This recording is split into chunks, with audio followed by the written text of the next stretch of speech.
Influencing popular culture, politics, and everything in between.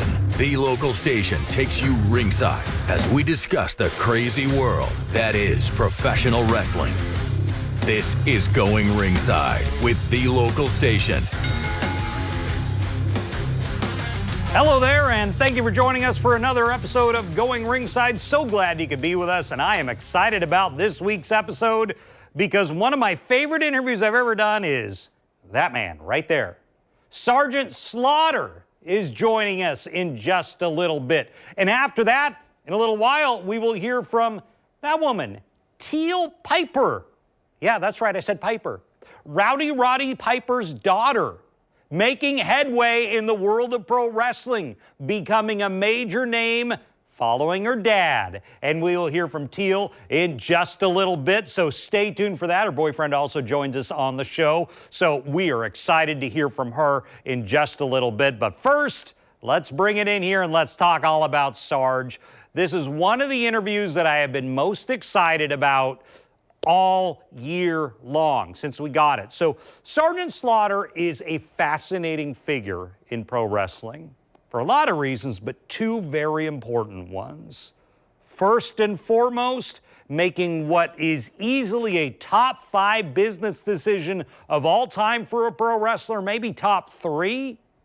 That would be his decision in the 1980s to leave the world of professional wrestling and become the face of the toy franchise that was G.I. Joe. I cannot overstate how massively brilliant that was from a business standpoint as a pro wrestler, Sergeant Slaughter. Because at the time, he wanted to go to G.I. Joe, but there was a problem.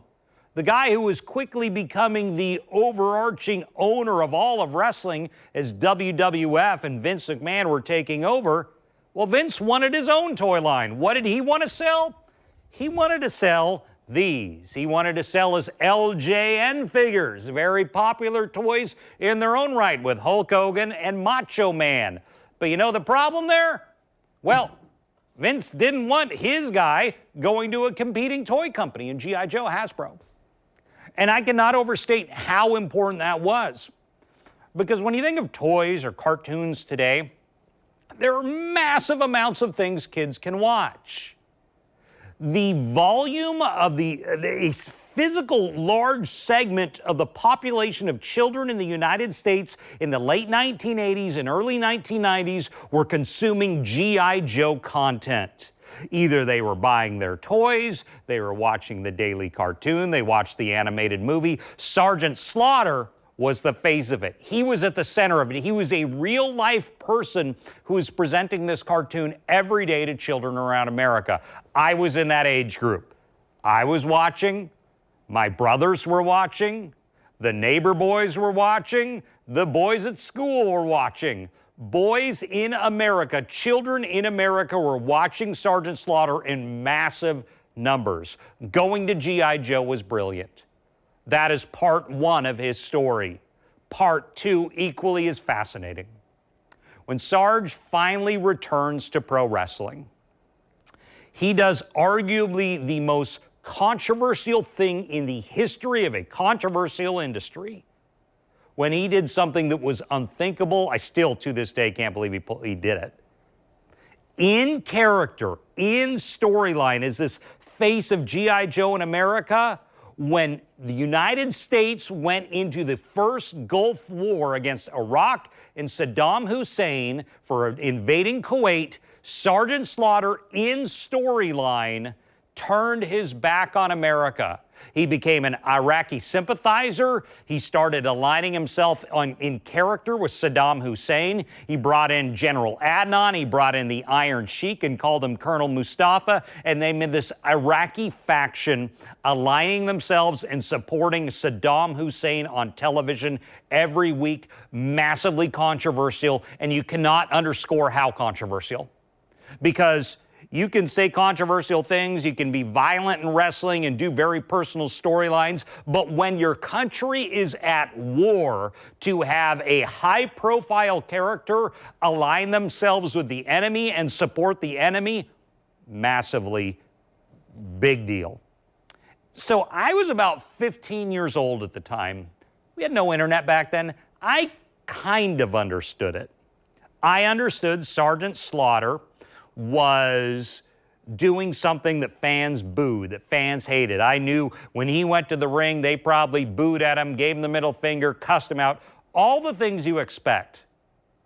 What I didn't expect or really think about was what this did to the man, Sergeant Slaughter, Bob Remus, in real life. What his family dealt with, what he dealt with, because keep in mind, kayfabe was still real, somewhat at this era. Many, many fans believed it was real. And they thought that man turned his back on his country and aligned himself with our nation's enemies. And I didn't think what it did to him, what it did to his family and their personal lives, what it did about their own personal safety.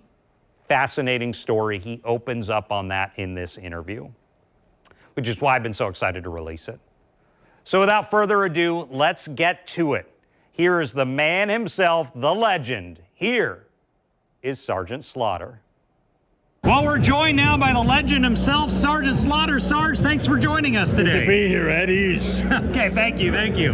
How have you been doing? What is going on in your life right now? Well, we're very, very busy doing a lot of these wrestling cons and Comic Cons, and we have Joe Fest coming up in Augusta, Georgia in June, and just stay real busy with Hasbro toys and G.I. Joe. I got to ask about that. You still have the G.I. Joe logo. Talk to me about the decision to go with G.I. Joe. Probably the best business decision for a wrestler of all time. Yes, it was. It was a tough decision, but my wife basically made it for me because I didn't know what to do. WWE wanted me to stay with them and do WrestleMania 1 with Hulk Hogan and I against Roddy Piper and Paul Orndorff. And you were at your most over at that point, really, yeah. It was, as Vince McMahon said, I was even more popular than Hulk Hogan, which is quite a compliment.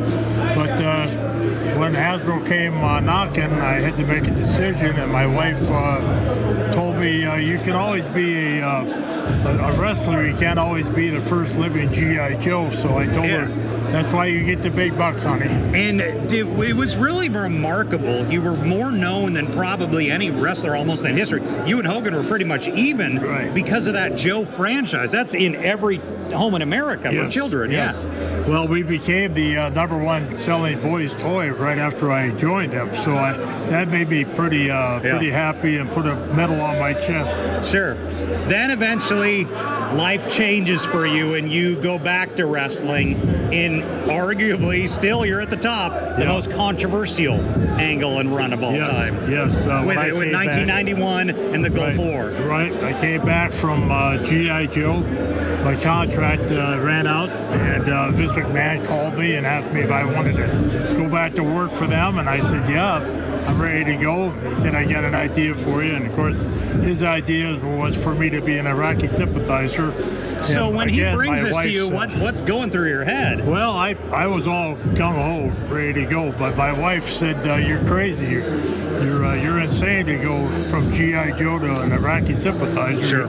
You're going to get killed. And I said, well, let's go for it. She said, you make the decisions on your character, so do what you got to do. What was that like going to the ring, going through life at that point? Well, it was a lot of rough times. You know, I was so busy, I didn't keep much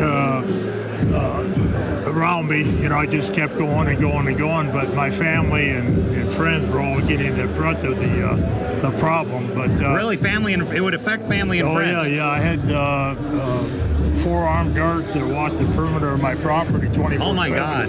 And I wore a bulletproof vest in the ring and had a lot of bomb threats and death threats. And so did Vince McMahon and his family. Because this was such a real life thing. I mean, you're touching on the real world. Yeah, when Vince McMahon asked me to do it, I said, if I'm going to do it, I'm going to do it all the way. And he said, if you go too far, I'll pull you back. So I did a lot of things that were way over the line. And he finally had pulled me back a couple times. But the worst part about it is I didn't get to go. The only reason I did it was to get a record of 104,000 L.A. Coliseum, but because of all the death threats, we had to pull away from there. Really? Yeah, they wanted a lot of money to secure the Coliseum, and Vince McMahon didn't want to pay it. When that angle finally ran its course, was it a relief to you? I was kind of glad to get out of it because it really wasn't me. You know, I'm an all-American guy, so when they asked me to burn the American flag, I knew it was time to get out of it. So I refused. That was discussed. Yeah, that was discussed. They asked me to do that, and I refused it. I told them I'd burn Hulk Hogan's shirt as a part of Americana, representing Americana, but that's as far as I would go.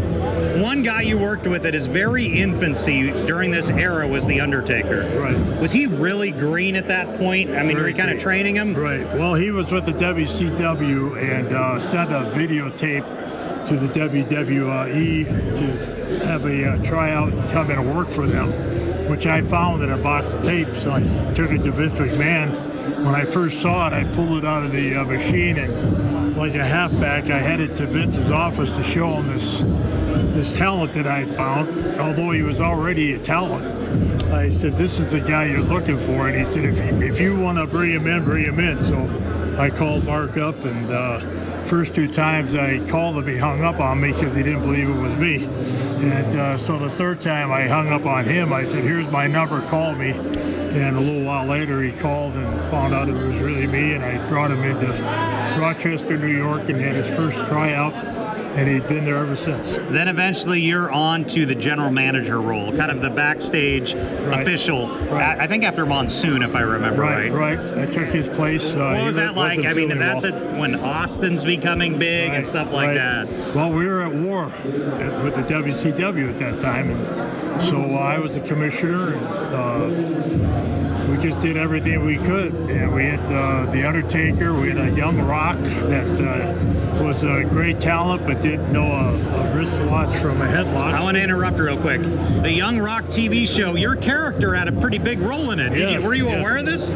Yeah, he called me, asked me if I would mind having my character in his show, because I meant a lot to him, and my I guess advice to him made him what he is today, and probably not what he is today, but how he got to where he is today. And I said, yeah, it'd be great to see that. Did you know he had did you ever think what happened to him would happen? I don't think anybody expected that, especially when he used to come in the locker rooms with his dad. And I wrestled his grandfather, and I wrestled his father. And then when he was coming in the locker rooms, I knew he was a talented kid, but he always told me he wanted to be a football player. He didn't want anything to do with wrestling. So during breaks and things like that, we'd be at a motel. He and his cousins would be diving off the 3rd level of a motel into the pool. And I said, there's a talented family right there that can do that. And lastly, tougher opponent, Hulk Hogan or Cobra Commander? Cobra Commander. Cobra Commander over Hulk Hogan. Yeah. Hogan was I used to call him the golden goose. Hulk could talk the chrome off a bumper, but he didn't know a headlock from a wristwatch.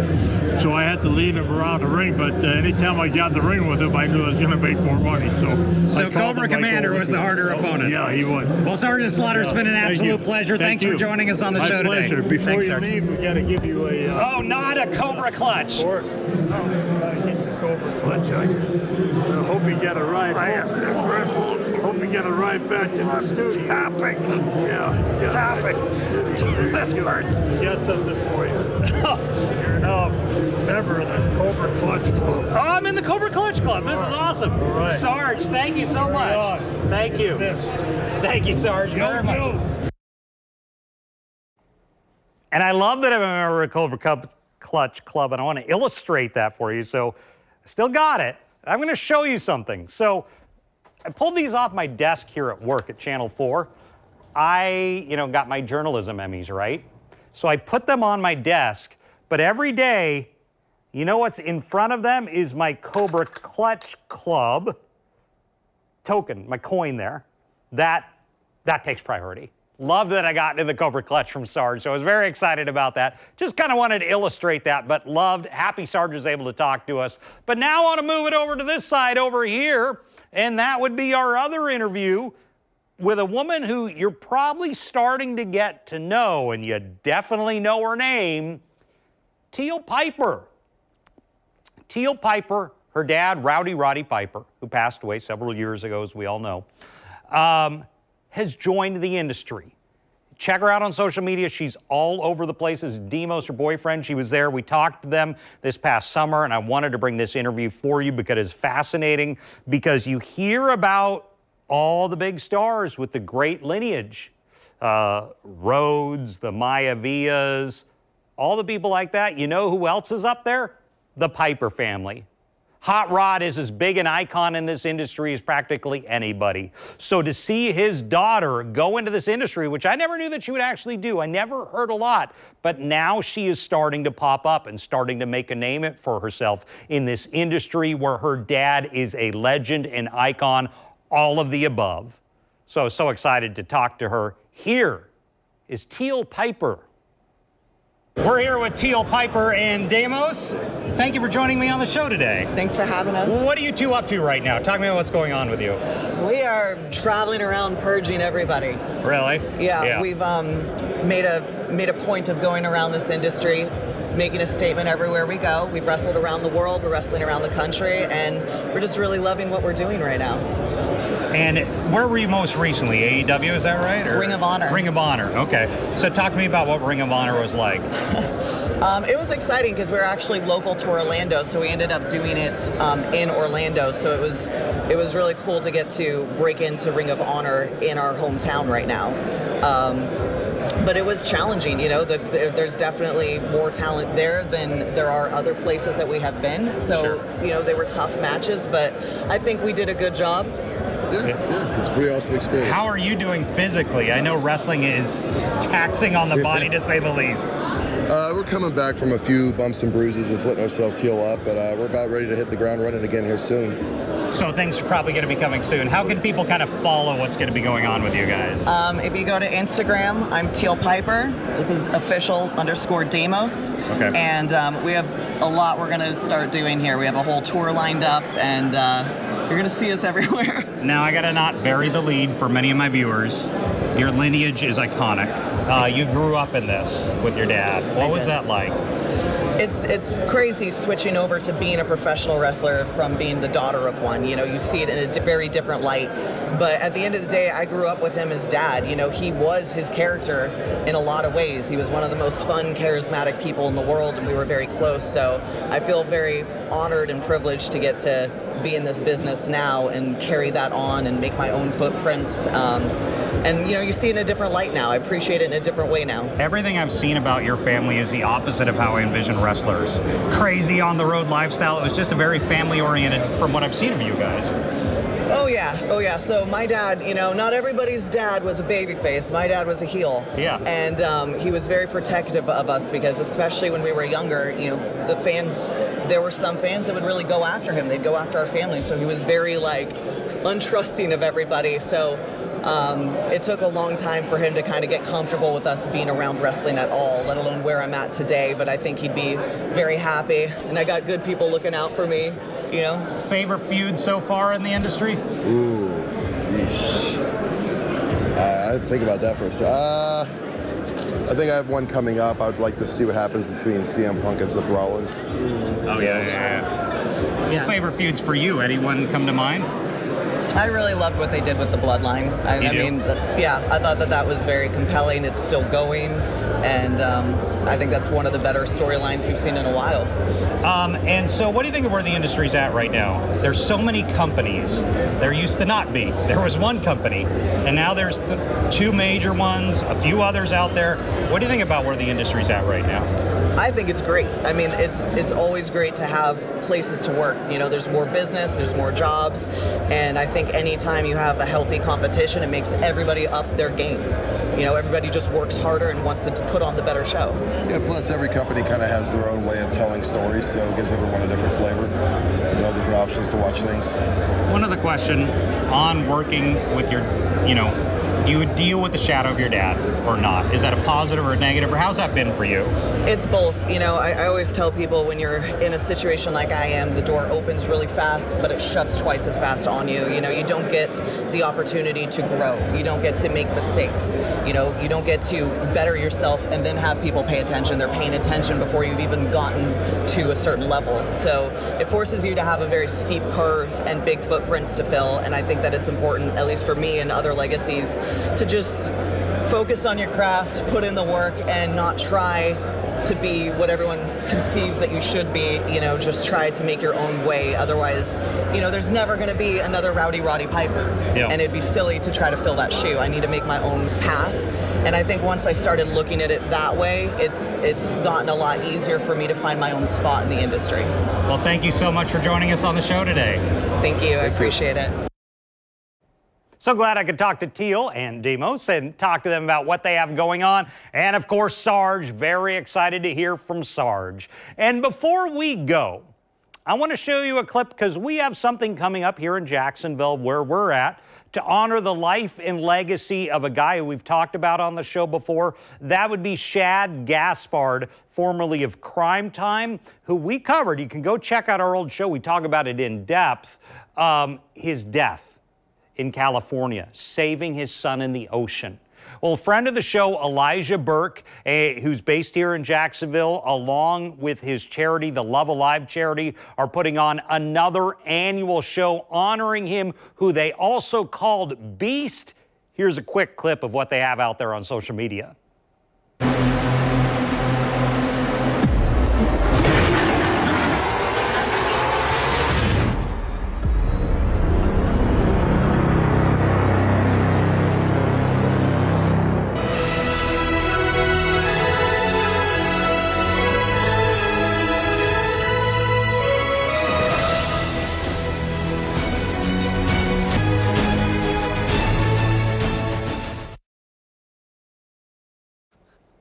So the Beast tournament is in Jacksonville, April the 12th. Check out the Love Alive charity or DePope, Elijah Burks on Instagram. They're putting regular updates there. Very wonderful event. They're going to have a great wrestling show here in Jacksonville. Go check them out for all the details, and we're excited. And we'll be showcasing some of the stars coming up in coming weeks on Going Ringside who will perform. So once again, thank you to all our guests today, and thank you for joining us on this episode. We'll see you back here next time. This has been Going Ringside with The Local Station, brought to you every Wednesday on your favorite podcast player, on News 4 Jax Plus, as well as the News 4 Jax YouTube channel.